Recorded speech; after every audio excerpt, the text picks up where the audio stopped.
ആത്മഹത്യ ഒന്നിനും പരിഹാരമല്ല. നിത്യേനയെന്നോണം ഈ വാചകം കേൾക്കുകയോ വായിക്കുകയോ ഒക്കെ ചെയ്യുന്നവരാണ് നമ്മൾ. എന്നാൽ ഭീതിജനകമാം വിധം ആത്മഹത്യയുടെ തോത് സമൂഹത്തിൽ വർദ്ധിക്കുകയാണ്. സമ്മർദ്ദങ്ങൾ അതിജീവിക്കാനാകാതെ വരുമ്പോൾ ഒരു നിമിഷത്തെ തോന്നലിൽ മരണം വരിക്കുന്നവർ ഉറ്റവരെ തോരാ കണ്ണീരിലേക്കാണ് തള്ളിയിടുന്നത്. സാധാരണക്കാർ മാത്രമല്ല, മാനസികമായി കരുത്തുണ്ടെന്ന് പൊതുവെ കരുതപ്പെടുന്നവർ പോലും ആത്മഹത്യയിൽ അഭയം തേടും. തിരുവനന്തപുരം AR ക്യാമ്പിലെ സിവിൽ പോലീസ് ഓഫീസറെ വീടിനുള്ളിൽ തൂങ്ങി മരിച്ച നിലയിൽ കാണപ്പെട്ടതിന്റെ നടുക്കത്തിലാണ് ആ നാട്ടുകാർ. ജീവനൊടുക്കിയ കാമുകിയുടെ മൃതദേഹം കണ്ട് വീട്ടിലെത്തിയതിന് പിന്നാലെയാണ് മരണം. എന്താണ് ഇവരുടെ ജീവിതത്തിൽ സംഭവിച്ചത്? ആ വാർത്തയുടെ വിശദാംശങ്ങളിലേക്കാണ് പോലീസ് പട്രോൾ ആദ്യം കടക്കുന്നത്. സ്വാഗതം.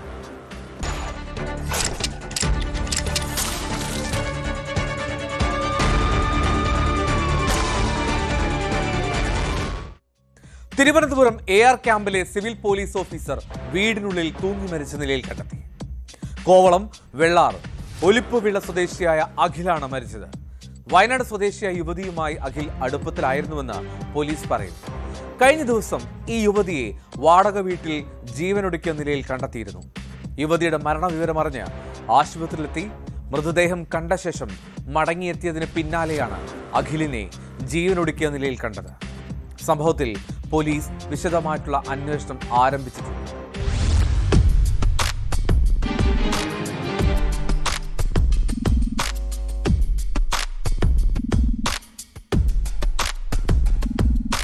കഴിഞ്ഞ ദിവസം രാവിലെയാണ് 27-കാരനായ അഖിലിനെ വീട്ടിലെ കിടപ്പുമുറിയിൽ തൂങ്ങി മരിച്ച നിലയിൽ കണ്ടത്. 2 വർഷം മുൻപാണ് ഇയാൾ പോലീസ് ജോലിയിൽ പ്രവേശിച്ചത്. വയനാട് സ്വദേശിയായ യുവതിയുമായി അഖിൽ അടുപ്പത്തിലായിരുന്നെന്നാണ് പോലീസ് പറയുന്നത്. കഴിഞ്ഞ ദിവസം ഈ യുവതിയെ വാടക വീട്ടിൽ ജീവനൊടുക്കിയ നിലയിൽ കണ്ടെത്തിയിരുന്നു. യുവതിയുടെ മരണവിവരമറിഞ്ഞ് ആശുപത്രിയിലെത്തി മൃതദേഹം കണ്ട ശേഷം അഖിൽ വീട്ടിൽ മടങ്ങിയെത്തി. തുടർന്ന് AR ക്യാമ്പിലേക്ക് പോവുകയാണെന്ന് പറഞ്ഞ് പുറത്തുപോയ ഇയാൾ 1 മണിക്കൂറിനുള്ളിൽ തിരികെ എത്തി. മകൻ പെട്ടെന്ന് മടങ്ങി വന്നതിനെക്കുറിച്ച് മാതാവ് തിരക്കിയെങ്കിലും വ്യക്തമായ മറുപടി നൽകിയില്ല. രാവിലെ വാതിൽ തുറക്കാതായതോടെ നടത്തിയ പരിശോധനയിലാണ് മൃതദേഹം കണ്ടത്.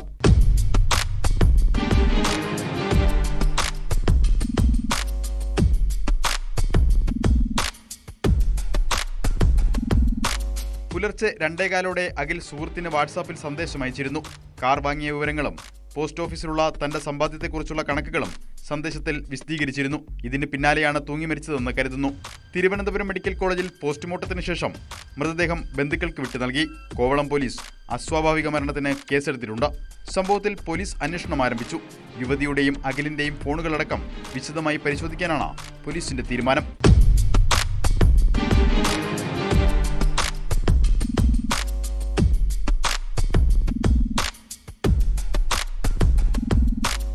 ന്യൂസ് 18 നെയ്യാറ്റിൻകര. വർഷങ്ങളായി അടുപ്പത്തിലായിരുന്ന യുവതിയെ ഒരുമിച്ച് ജീവിക്കാനാകില്ല എങ്കിൽ ഒരുമിച്ച് മരിക്കാമെന്ന് പറഞ്ഞ് തന്ത്രപൂർവ്വം കൊലപ്പെടുത്തുക, മരണശേഷവും യുവതിയെ അതിക്രൂരമായി ബലാത്സംഗം ചെയ്യുക. കോഴിക്കോട് എലത്തൂരിൽ യുവതിയെ കൊലപ്പെടുത്തിയ വൈശാഖന്റെ ക്രൂരത അന്വേഷണ ഉദ്യോഗസ്ഥരെ പോലും ഞെട്ടിപ്പിക്കുന്നതാണ്. മരണശേഷം യുവതിയെ 3 തവണ പീഡിപ്പിച്ചുവെന്നാണ് പോലീസിന്റെ കണ്ടെത്തൽ. ഇതിന്റെ CCTV ദൃശ്യങ്ങൾ സംഭവ സ്ഥലത്തു നിന്ന് പോലീസിന് ലഭിക്കുകയും ചെയ്തു.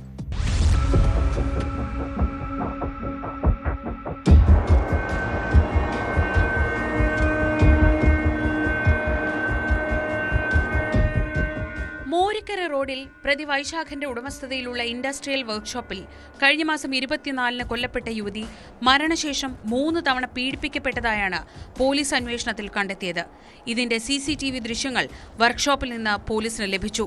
ഇയാളുടെ വീട്ടിൽ നടത്തിയ പരിശോധനയിൽ വൈശാഖൻ ഉപയോഗിച്ചിരുന്ന കമ്പ്യൂട്ടറിന്റെ ഹാർഡ് ഡിസ്കും പോലീസ് കണ്ടെടുത്തിട്ടുണ്ട്.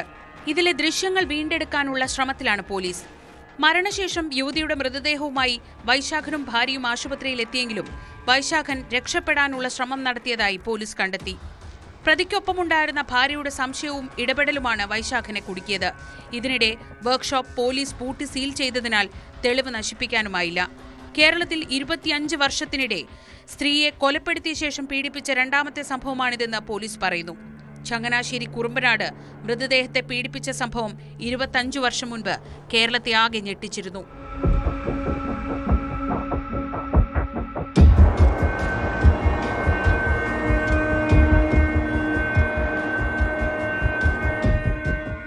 കസ്റ്റഡിയിൽ വാങ്ങി ചോദ്യം ചെയ്തപ്പോഴാണ് കൂടുതൽ വിവരങ്ങൾ വ്യക്തമായത്. വർക്ക്ഷോപ്പിലെ 3 മണിക്കൂറിലേറെയുള്ള ദൃശ്യങ്ങളിൽ യുവതിയെ കൊലപ്പെടുത്താൻ വൈശാഖൻ നടത്തിയ ആസൂത്രിത ശ്രമങ്ങൾ ഉണ്ടെന്ന് പോലീസ് പറഞ്ഞു. ജ്യൂസിൽ മയക്കുമരുന്ന് കലർത്തി കുടിപ്പിച്ച ശേഷം മർദ്ദിച്ച് അവശയാക്കി. കൊലപ്പെടുത്തിയ ശേഷം പീഡിപ്പിച്ചു. കെട്ടഴിച്ചു കിടത്തിയ ശേഷം 2 തവണ പീഡിപ്പിച്ചതായും ദൃശ്യങ്ങളിൽ നിന്ന് വ്യക്തമായി.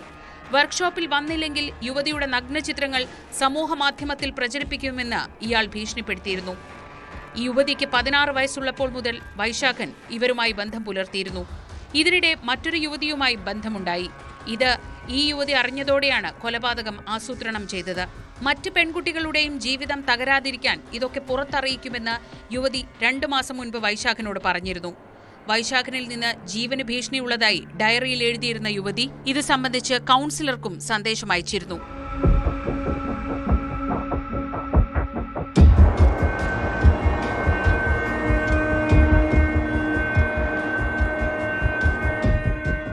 ന്യൂസ് 18 കോഴിക്കോട്. മധ്യപ്രദേശിലെ ഇൻഡോറിൽ നിന്നുള്ള അതിക്രൂരമായ ഒരു കൊലപാതകത്തിന്റെ വാർത്തയിലേക്കാണ്. പീഡന ശ്രമം ചെറുത്ത 13-കാരനെ കൊലപ്പെടുത്തി കട്ടിലിലെ അറയിൽ ഒളിപ്പിച്ചു.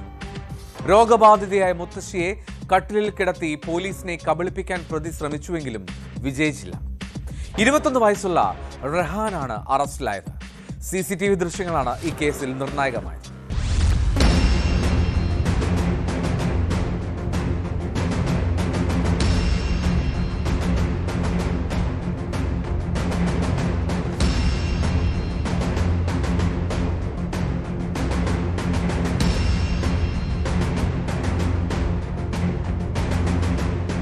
കുട്ടിയുടെ വീടിന് 30 മീറ്റർ മാത്രം അകലെയുള്ള 6 നില കെട്ടിടത്തിന്റെ ടെറസിന് മുകളിൽ വെച്ചാണ് കൊലപാതകം നടന്നത്.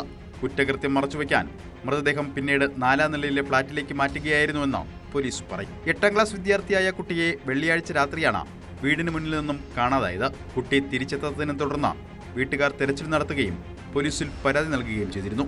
തുടർന്ന് നടത്തിയ അന്വേഷണത്തിലാണ് 21-കാരൻ റഹാൻ അറസ്റ്റിലായത്. ക്രൂരമായ കൊലപാതകത്തിന് ശേഷം പോലീസിന്റെ കണ്ണിൽ പൊടിയിടാൻ പ്രതി ശ്രമിച്ചിരുന്നു. എന്നാൽ CCTV ദൃശ്യങ്ങൾ കേന്ദ്രീകരിച്ച് നടത്തിയ അന്വേഷണത്തിൽ പ്രതി വലയിലാവുകയായിരുന്നു.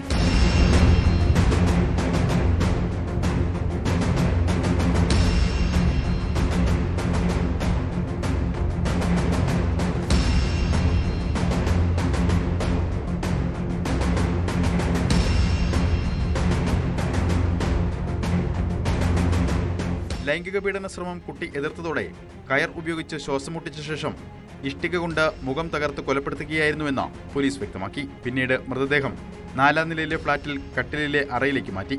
രോഗബാധിതയായ മുത്തശ്ശിയെ കട്ടിലിന് മുകളിൽ കിടത്തി സംശയം ഒഴിവാക്കാനും പ്രതി ശ്രമിച്ചു. കുട്ടിക്കായുള്ള തെരച്ചിലിൽ റഹാനും പോലീസ് സംഘത്തിനൊപ്പം ഉണ്ടായിരുന്നു. 13-കാരൻ സമീപത്തെ കെട്ടിടത്തിലേക്ക് കയറുന്നത് CCTV ദൃശ്യങ്ങളിലുണ്ടായിരുന്നു. കെട്ടിടത്തിന്റെ ടെറസിൽ നിന്ന് കുട്ടിയുടെ ജാക്കറ്റ് പോലീസ് കണ്ടെത്തി. രക്തക്കറയും തെളിവ് നശിപ്പിക്കാൻ രക്തം തുടച്ചു നീക്കാൻ ശ്രമിച്ചതിന്റെ അടയാളങ്ങളും ഇവിടെ ഉണ്ടായിരുന്നു. റഹാന്റെ പെരുമാറ്റത്തിൽ സംശയം തോന്നിയ പോലീസ് ഇയാളുടെ കയ്യിലും കഴുത്തിലുമുള്ള പോറലുകൾ ശ്രദ്ധിച്ചു. ജോലിസ്ഥലത്തെ യന്ത്രത്തിൽ തട്ടിയുണ്ടായ പരിക്കാണെന്നാണ് റഹാൻ അവകാശപ്പെട്ടത്. കഴിഞ്ഞ 4 മാസമായി ഇയാൾ ജോലിക്ക് പോയിട്ടില്ലെന്ന് പിന്നീട് പോലീസ് കണ്ടെത്തി. തുടർന്നുള്ള ചോദ്യം ചെയ്യലിലാണ് റഹാൻ കുറ്റം സമ്മതിച്ചത്. കട്ടിലിൽ നിന്ന് മുത്തശ്ശിയെ മാറ്റിയ ശേഷം പോലീസ് അറ തുറന്നപ്പോൾ പുതപ്പിൽ പൊതിഞ്ഞ നിലയിൽ കുട്ടിയുടെ മൃതദേഹം കണ്ടെത്തുകയായിരുന്നു. കോടതിയിൽ ഹാജരാക്കിയ പ്രതിയെ റിമാൻഡ് ചെയ്തു.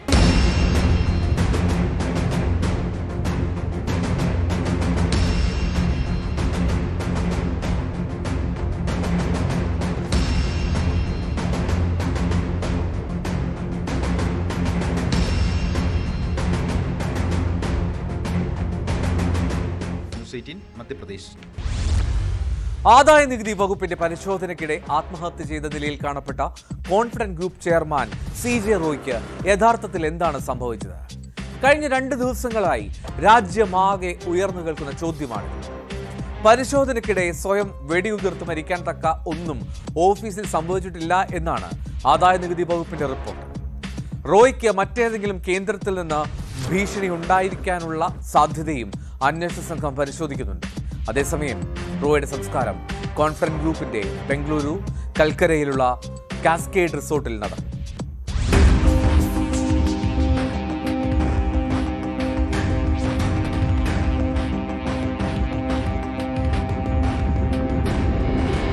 2019 ശേഷമുള്ള CJ റോയിയുടെ സാമ്പത്തിക ഇടപാടുകൾ സെൻട്രൽ ഇക്കണോമിക് ഇന്റലിജൻസ് ബ്യൂറോയുടെ കർശന നിരീക്ഷണത്തിന് വിധേയമായിരുന്നു.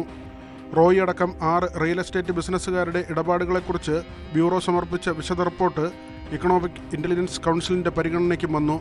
തുടർ നടപടികളുടെ ഭാഗമായി ഇതിൽ 4 കമ്പനികളുടെ കണക്കുകൾ പരിശോധിക്കാനാണ് ആദായനികുതി വകുപ്പിന് കേന്ദ്ര സർക്കാർ നിർദ്ദേശം നൽകിയത്. ആദായനികുതി വകുപ്പിന്റെ പരിശോധനയ്ക്കിടെ വെള്ളിയാഴ്ചയാണ് 57-കാരനായ റോയ് സ്വയം വെടിവെച്ച് മരിച്ചത്. ആദായനികുതി ഉദ്യോഗസ്ഥരുടെ മാനസിക പീഡനമാണ് ആത്മഹത്യയ്ക്ക് കാരണമെന്ന് റോയിയുടെ സഹോദരൻ ആരോപിച്ചിരുന്നു. മരണം അന്വേഷിക്കാൻ കർണാടക സർക്കാർ പ്രത്യേക അന്വേഷണ സംഘത്തിന് രൂപം നൽകിയിട്ടുണ്ട്. പരിശോധനയ്ക്കിടെ സ്വയം വെടിയുതിർത്ത് മരിക്കാൻ തക്ക ഒന്നും ഓഫീസിൽ സംഭവിച്ചിട്ടില്ലെന്നാണ് ആദായനികുതി വകുപ്പിന്റെ റിപ്പോർട്ട്. ഇതിന്റെ അടിസ്ഥാനത്തിലാണ് കർണാടക പോലീസിന്റെ പ്രത്യേക അന്വേഷണ സംഘത്തിനോടൊപ്പം കേന്ദ്ര ഇന്റലിജൻസ് ഏജൻസികളും റോയിയുടെ സാമ്പത്തിക ഇടപാടുകളെക്കുറിച്ച് സമാന്തര അന്വേഷണം നടത്തുന്നത്. ഇദ്ദേഹത്തിന് മറ്റേതെങ്കിലും കേന്ദ്രത്തിൽ നിന്ന് ഭീഷണി ഉണ്ടായിരിക്കാനുള്ള സാധ്യതയും പരിശോധിച്ചു വരുന്നു.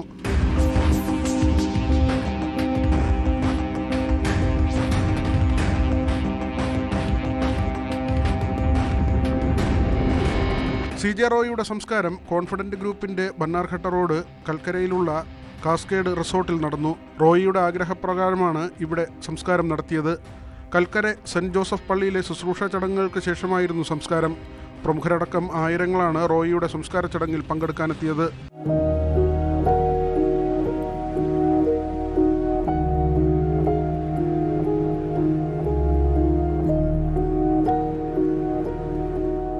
ന്യൂസ് 18 ബംഗളൂരു.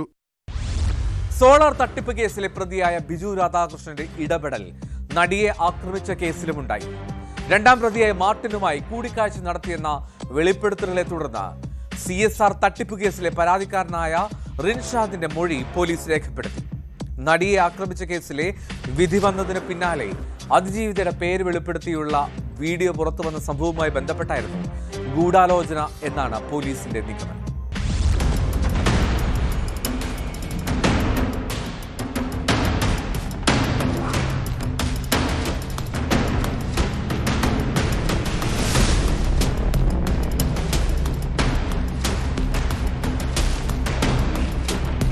CSR ഫണ്ട് തട്ടിപ്പുമായി ബന്ധപ്പെട്ട് മുഖ്യമന്ത്രിക്ക് പരാതി നൽകിയതിന് പിന്നാലെയാണ് നിർണായകമായ വെളിപ്പെടുത്തൽ റിൻഷാദ് നടത്തിയത്. നടിയെ ആക്രമിച്ച കേസിൽ ജാമ്യത്തിലിറങ്ങിയ മാർട്ടിൻ അഭിഭാഷകയായ നിഷ പീറ്ററിനൊപ്പം മരടിലെ സ്വകാര്യ ഹോട്ടലിൽ എത്തിയിരുന്നെന്നായിരുന്നു വെളിപ്പെടുത്തൽ. ബിജുവും മാർട്ടിനും ഏറെ നേരം തരിച്ച് സംസാരിച്ചു. തുടർന്ന് മാർട്ടിനുമായി കുമരകത്തെ റിസോർട്ടിൽ പോകണമെന്ന് പറഞ്ഞു. നടൻ ദിലീപിന്റെ സഹോദരൻ അനൂപ് 3 കോടി രൂപ നൽകുമെന്ന് ബിജു പറഞ്ഞതായും റിൻഷാദ് വെളിപ്പെടുത്തിയിരുന്നു.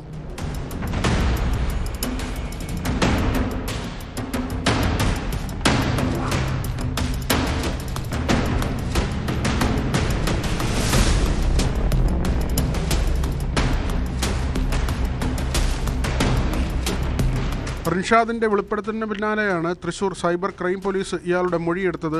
നടിയുടെ പേര് വെളിപ്പെടുത്തി പ്രചരിപ്പിച്ച വീഡിയോയുമായി ബന്ധപ്പെട്ടായിരുന്നു ബിജുവും മാർട്ടിനും ഗൂഢാലോചന നടത്തിയതെന്നാണ് പോലീസിന്റെ നിഗമനം. കഴിഞ്ഞ ദിവസം എനിക്ക് തൃശ്ശൂർ സ്പെഷ്യൽ ബ്രാഞ്ചിൻ്റെ ഓഫീസിൽ നിന്ന് കോൾ വരികയും നടിയെ ആക്രമിച്ച കേസിൽ ഇപ്പം മാർട്ടിൻ്റെ പുതിയൊരു വീഡിയോ പ്രചരിക്കുന്നുണ്ടല്ലോ, അപ്പോൾ അതിനെ തുടർന്ന് പുതിയ FIR ഇട്ട് അന്വേഷിക്കുന്ന അന്വേഷണ ഉദ്യോഗസ്ഥൻ എന്നെ വിളിക്കുകയും എൻ്റെ കഴിഞ്ഞ ദിവസങ്ങളിൽ ന്യൂസ് 18 ചാനലിൽ വന്ന വീഡിയോസ് കണ്ടിട്ടുണ്ടായിരുന്നു. അപ്പം അതിൽ ഞാൻ കുറേ വെളിപ്പെടുത്തിയിട്ടുണ്ടായിരുന്നു. അപ്പം അതിൻ്റെ വിശദ വിവരങ്ങൾ അന്വേഷിക്കണം, മൊഴി രേഖപ്പെടുത്തണം എന്നൊക്കെ ആവശ്യപ്പെട്ട് പോലീസുകാർ എന്നെ വിളിക്കുകയും ഇന്ന് ഞാനും എൻ്റെ മറ്റു സുഹൃത്തും ചേർന്ന് തൃശ്ശൂർ ക്രൈം കമ്മീഷണർ ഓഫീസിൽ ഹാജരായി വിശദമായ എൻ്റെ മൊഴി രേഖപ്പെടുത്തിയിട്ടുണ്ട്. എനിക്കറിയാവുന്ന കാര്യങ്ങളൊക്കെ ഞാൻ പറഞ്ഞിട്ടുണ്ട്. കാരണം നടിയെ ആക്രമിച്ച കേസിൽ 2ാം പ്രതിയായ മാർട്ടിൻ്റെ പുതിയ വെളിപ്പെടുത്തൽ അത് ആരുടെ സ്ക്രിപ്റ്റാണെന്നും അതാര് പറഞ്ഞിട്ടാണെന്നും അത് സ്ക്രിപ്റ്റ് മാർട്ടിൻ പറയുന്നതിന് മുമ്പ് അത് എന്നോട് പറഞ്ഞ കാര്യങ്ങളൊക്കെ ഉണ്ട്. അങ്ങനെ കുറേ വിശദമായ കാര്യങ്ങളുണ്ട്. ഇതെല്ലാം വ്യക്തമായിട്ട് എല്ലാ കാര്യങ്ങളും വ്യക്തമായിട്ട് ഞാൻ പറയുകയും അവർ 2 മണിക്കൂറോളം ഇരുന്ന് ഞങ്ങളെല്ലാവരും എൻ്റെ മൊഴി രേഖപ്പെടുത്തി, എൻ്റെ സുഹൃത്തിൻ്റെ മൊഴി രേഖപ്പെടുത്തിയിട്ടുണ്ട്. അതുമാത്രമല്ല ഇതിൻ്റെ ഒരുപാട് കാര്യങ്ങളുണ്ട് ഈ വിഷയത്തിൽ. ഇത് കോടതിയിലിരിക്കുന്ന കാര്യങ്ങളും അന്വേഷണത്തിനൊക്കെ നിൽക്കുന്ന കാര്യങ്ങളായതുകൊണ്ട് ഒരുപാട് കാര്യങ്ങളൊന്നും എനിക്ക് പുറത്ത് പറയാൻ പറ്റില്ല. എന്നാലും പരിമിതികളുണ്ട്. എന്നാലും എനിക്കറിയാവുന്ന കാര്യങ്ങളൊക്കെ ഞാൻ അന്വേഷണ ഉദ്യോഗസ്ഥന് മുമ്പിൽ സംസാരിച്ചു, എൻ്റെ മൊഴി രേഖപ്പെടുത്തിയിട്ടുണ്ട്. ബിജു രാധാകൃഷ്ണന്റെ CSR തട്ടിപ്പ് ന്യൂസ് 18 ആണ് പുറത്തുവിട്ടത്. വാർത്തയ്ക്ക് പിന്നാലെ ലഭിച്ച പരാതിയെ തുടർന്ന് CSR തട്ടിപ്പിൽ സമഗ്രാന്വേഷണം നടത്താൻ സർക്കാർ ഉത്തരവിട്ടിരുന്നു. DYSP റാങ്കിൽ കുറയാത്ത ഉദ്യോഗസ്ഥൻ അന്വേഷിച്ച് നടപടിയെടുക്കണമെന്നായിരുന്നു ദക്ഷിണ മേഖലാ IGക്ക് DGP നൽകിയ നിർദ്ദേശം. CSR തട്ടിപ്പിൽ കേസെടുത്ത് അന്വേഷണം നടത്തണമെന്ന് എറണാകുളം ചീഫ് ജുഡീഷ്യൽ മജിസ്ട്രേറ്റ് കോടതിയും ഉത്തരവിട്ടിരുന്നു.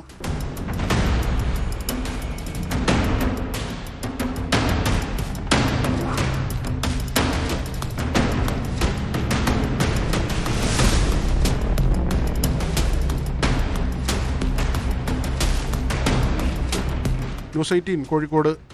പാലക്കാട് വാളയാർ അട്ടപ്പള്ളത്ത് ആൾക്കൂട്ടാക്രമണത്തിൽ ഇതര സംസ്ഥാന തൊഴിലാളി കൊല്ലപ്പെട്ട സംഭവത്തിൽ 8 പ്രതികൾക്ക് ജാമ്യം ലഭിച്ചു. മണ്ണാർക്കാട് SC/ST സ്പെഷ്യൽ കോടതിയാണ് കർശന ഉപാധികളോടെ ജാമ്യം നൽകിയത്. കേസിൽ ഇതുവരെ 9 പേരാണ് അറസ്റ്റിലായത്.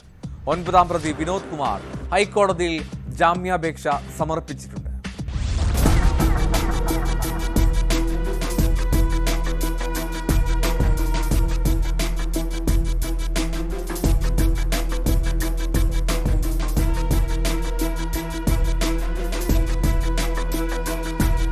മണ്ണാർക്കാട് SC/ST സ്പെഷ്യൽ കോടതിയാണ് കേസിലെ മുഖ്യപ്രതികൾ ഉൾപ്പെടെയുള്ളവർക്ക് കർശന ഉപാധികളോടെ ജാമ്യം അനുവദിച്ചത്. പാമ്പാമ്പള്ളം കല്ലങ്കോട് സ്വദേശി A. അനു, കിഴക്കേ അട്ടപ്പള്ളം സ്വദേശികളായ N. ആനന്ദ, M. Rajesh, M. Shaji, B. Jagdish Kumar, മഹാളിക്കാട് സ്വദേശികളായ C. Prasad, C. Murali, K. Vipin എന്നിവർക്കാണ് ജാമ്യം നൽകിയത്. കേസിലെ മറ്റൊരു പ്രതിയായ വിനോദ് കുമാർ ഹൈക്കോടതിയിൽ ജാമ്യാപേക്ഷ നൽകിയിട്ടുണ്ട്.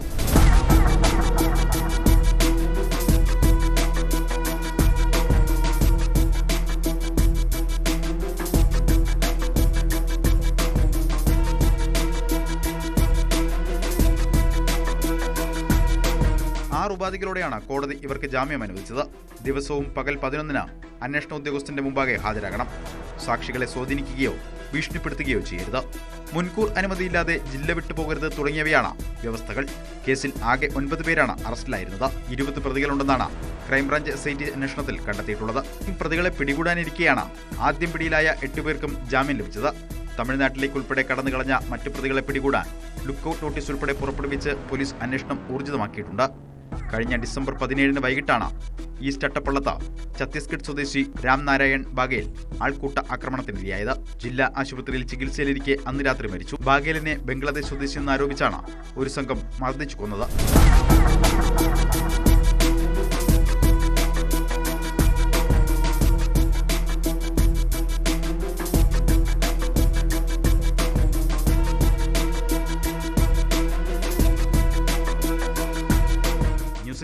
പാലക്കാട്.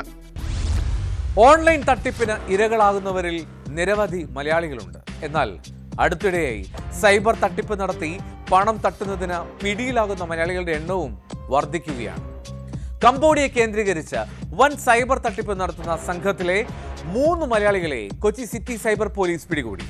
അരൂർ സ്വദേശിയും എഞ്ചിനീയറിംഗ് ബിരുദധാരിയായ സൂരജ് കൃഷ്ണ, മലപ്പുറം വളാഞ്ചേരി സ്വദേശി അഫ്സൽ, ഇയാളുടെ സുഹൃത്ത് ആദിൽ എന്നിവരാണ് പിടിയിലായത്.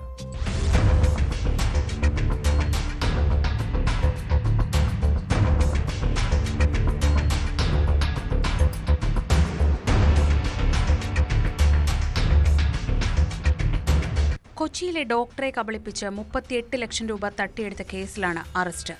ചൈനീസ് നിയന്ത്രണത്തിലുള്ള ആഗോള സൈബർ തട്ടിപ്പ് സംഘത്തിലെ കംബോഡിയയിലെ ജോലിക്കാരനായിരുന്നു അരൂർ സ്വദേശിയും എഞ്ചിനീയറിംഗ് ബിരുദധാരിയുമായ സൂരജ് കൃഷ്ണ.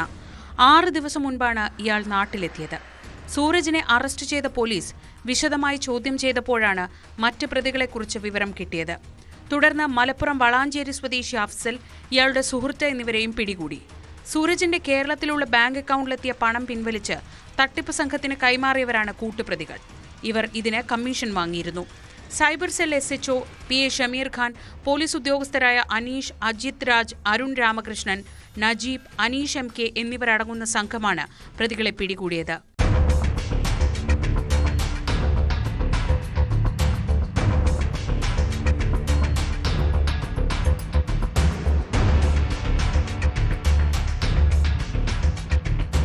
മാട്രിമോണിയൽ സൈറ്റിൽ രജിസ്റ്റർ ചെയ്ത ഡോക്ടറെ സ്ത്രീ എന്ന വ്യാജേന സൂരജ് ഫോണിൽ വിളിച്ച് ബന്ധം സ്ഥാപിച്ചാണ് തട്ടിപ്പിനിരയാക്കിയത്. ഓഹരിയിൽ പണം നിക്ഷേപിക്കാൻ പ്രേരിപ്പിച്ചായിരുന്നു തട്ടിപ്പ്. ഡോക്ടർ ആദ്യം നിക്ഷേപിച്ച 25 ലക്ഷത്തോളം രൂപ സൂരജ് കൃഷ്ണയുടെ സ്വന്തം അക്കൗണ്ടിലാണ് എത്തിയത്. ഇതോടെയാണ് ഇയാളുടെ അക്കൗണ്ട് വിവരങ്ങളും മറ്റും പോലീസ് നിരീക്ഷിച്ചു തുടങ്ങിയത്. വൻ ശമ്പളം വാങ്ങിയാണ് സൂരജ് കംബോഡിയയിൽ ജോലി ചെയ്തിരുന്നതെന്നാണ് അന്വേഷണത്തിൽ വ്യക്തമായത്. സംഭവത്തിൽ പോലീസ് കൂടുതൽ അന്വേഷണം നടത്തിവരികയാണ്.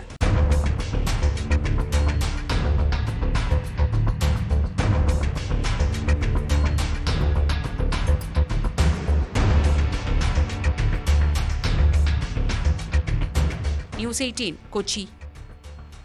9 വർഷത്തെ പ്രണയത്തിനൊടുവിൽ 2 മാസം മുമ്പ് വിവാഹം കഴിച്ച യുവാവിനെ ഭാര്യ കൊലപ്പെടുത്തി. ഉത്തർപ്രദേശിലെ ബറേലിയിലാണ് സംഭവം. ജിതേന്ദ്ര യാദവ് എന്ന യുവാവാണ് കൊല്ലപ്പെട്ടത്. ചൂത് കളിച്ച് പണം നഷ്ടപ്പെടുത്തിയതിൽ പ്രകോപിതയായാണ് ഭാര്യ ജ്യോതി ഭർത്താവിനെ കഴുത്ത് ഞെരിച്ചു കൊന്നത്. തുടർന്ന് മാതാപിതാക്കളുടെ സഹായത്തോടെ ഇത് ആത്മഹത്യയാണെന്ന് വരുത്തി തീർക്കാനും ശ്രമിച്ചു. ജ്യോതിയെയും മാതാപിതാക്കളെയും പോലീസ് അറസ്റ്റ് ചെയ്തു.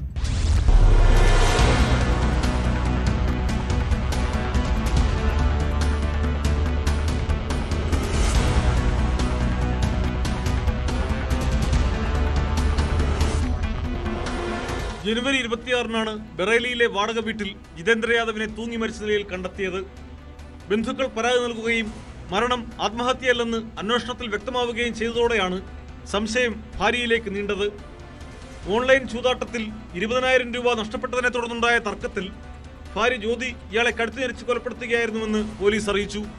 തുടർന്ന് അച്ഛനെയും അമ്മയെയും വിവരമറിയിച്ച് ഇവരുടെ സഹായത്തോടെ വാടക വീട്ടിൽ മൃതദേഹം കെട്ടിത്തൂക്കുകയായിരുന്നു. സംഭവത്തിൽ ജ്യോതി, മാതാപിതാക്കളായ കാളിചരൺ, ചമേലി എന്നിവരെ പോലീസ് അറസ്റ്റ് ചെയ്തു.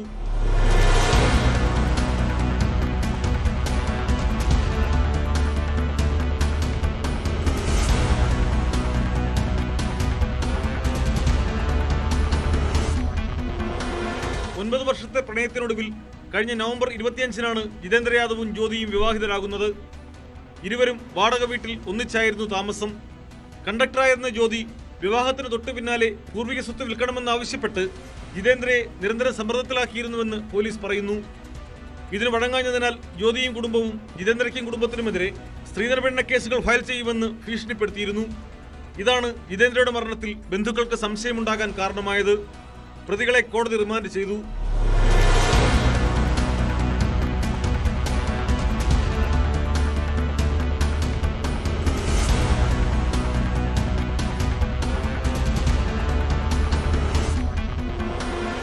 News 18 UP.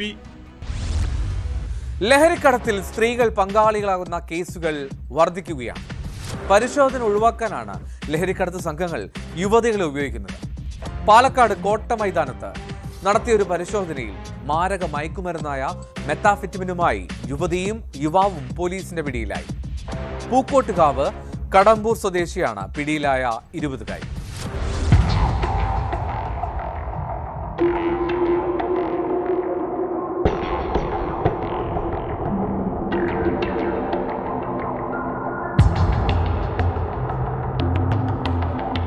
പാലക്കാട് നഗരമധ്യത്തിലെ കോട്ടമൈതാനത്ത് നടത്തിയ പരിശോധനയിലാണ് MDMAയുമായി യുവാവും യുവതിയും പോലീസിന്റെ പിടിയിലായത്.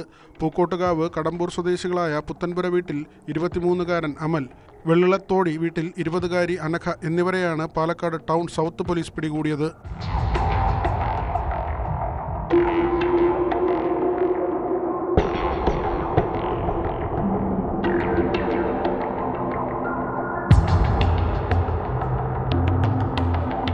ശനിയാഴ്ച ടൗൺ സൗത്ത് സബ് ഇൻസ്പെക്ടർ ഹേമലതയുടെ നേതൃത്വത്തിലുള്ള പോലീസ് പരിശോധനയിലാണ് ഇവർ പിടിയിലായത്.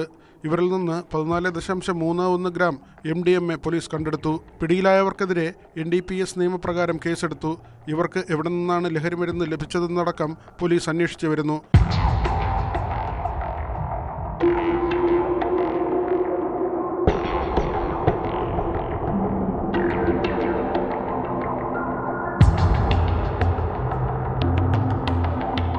ന്യൂസ് 18 പാലക്കാട്. കൊച്ചിയിൽ മാൻകൊമ്പുമായി ഇതര സംസ്ഥാനക്കാരൻ പിടിയിലായി. തൃപ്പൂണിത്തുറ മെട്രോ സ്റ്റേഷനിൽ നിന്നാണ് മാൻകൊമ്പ് പിടിച്ചെടുത്തത്. പ്രതിയെ വനം വകുപ്പിന് കൈമാറി.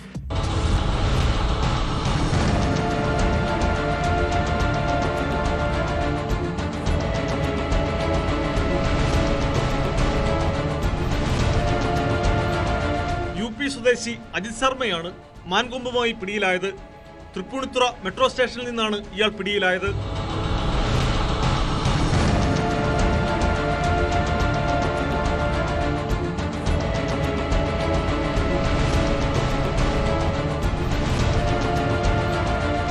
ശർമ്മയെ വനംവകുപ്പ് കസ്റ്റഡിയിലെടുത്തു.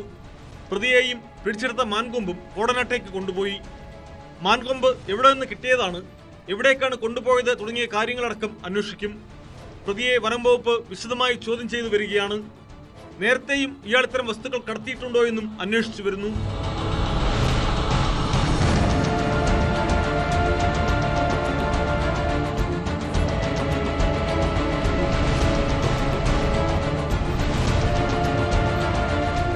ന്യൂസ് 18 കൊച്ചി.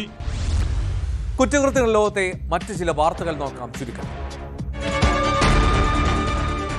ശബരിമല സ്വർണ്ണക്കൊള്ള കേസിൽ റിമാൻഡിലുള്ള തന്ത്രി കണ്ഠരര് രാജീവരെ തിരുവനന്തപുരം മെഡിക്കൽ കോളേജ് ആശുപത്രിയിലെ സെല്ലിലേക്ക് മാറ്റി.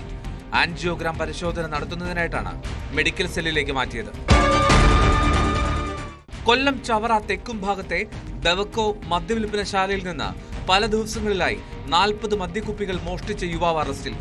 തേവലക്കര സ്വദേശിയായ ശരത്തിനെയാണ് തെക്കുംഭാഗം പോലീസ് അറസ്റ്റ് ചെയ്തത്. കൊല്ലത്ത് പോലീസിനെ കണ്ടതോടെ MDMA വിഴുങ്ങി യുവാവ്. കൊല്ലം കുലശേഖരപുരം സ്വദേശി സക്കീറാണ് പോലീസിനെ കണ്ടതോടെ MDMA വിഴുങ്ങിയത്. പിന്നീട് കൊല്ലം ജില്ലാ ആശുപത്രിയിൽ എത്തിച്ച് നടത്തിയ പരിശോധനയിലാണ് MDMA കണ്ടെടുത്തത്. 11.26 ഗ്രാം MDMA ഇയാളിൽ നിന്നും കണ്ടെടുത്തതായി പോലീസ് പറഞ്ഞു. സക്കീറിനെ വിദഗ്ധ ചികിത്സയ്ക്കായി തിരുവനന്തപുരം മെഡിക്കൽ കോളേജിലേക്ക് മാറ്റിയിട്ടുണ്ട്. ഇന്നത്തെ പോലീസ് പെട്രോൾ പൂർണ്ണമാകുന്നു. വീണ്ടും നാളെ